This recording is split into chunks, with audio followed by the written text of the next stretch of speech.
Good evening, fellow students. I am going to commemorate Neil Armstrong today for walking on the moon as the first man to walk on the moon, along with Buzz Aldrin and Michael Collins.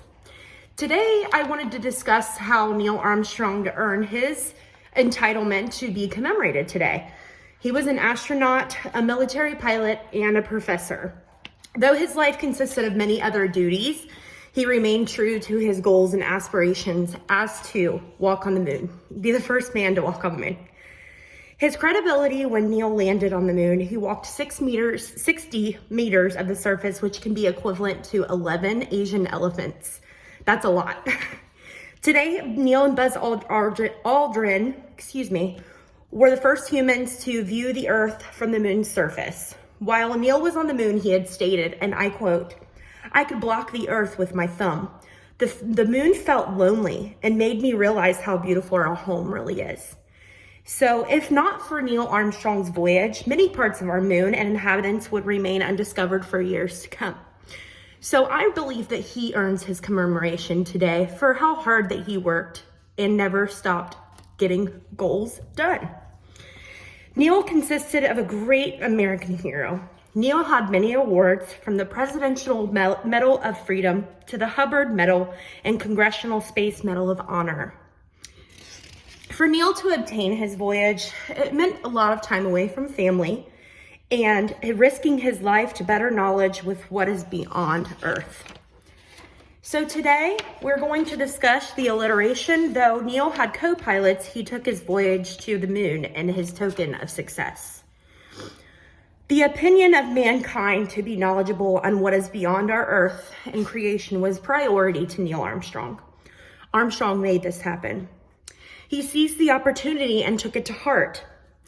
In his determination, he was steadfast, knowledgeable, and always gave mankind his first priority.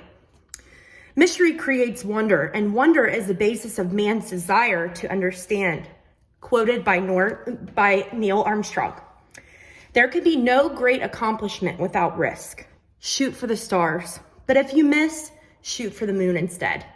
I really liked that one a lot. To summarize, as Prime Minister of Britain during World War II, he embodied the characteristics that allowed many people to continue in the world to strive of the greatest threat ever known, knowledge. I am going to discuss many other options that we can do to help mankind continue to be knowledgeable. There's a lot of different ways that we can continue to contribute and be part of a great society. Now that we've discussed his level, we will falter, and we will not falter even when it came to the My King being the most difficult of decisions. Risking his life was the mere idea rather than a questionable decision.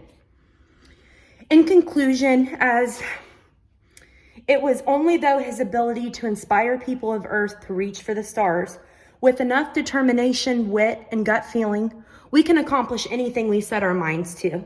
With faith, grace, the rest will fall into place. There are a few mistakes that I have made in this outline that I am just noticing. I noticed that there are a few.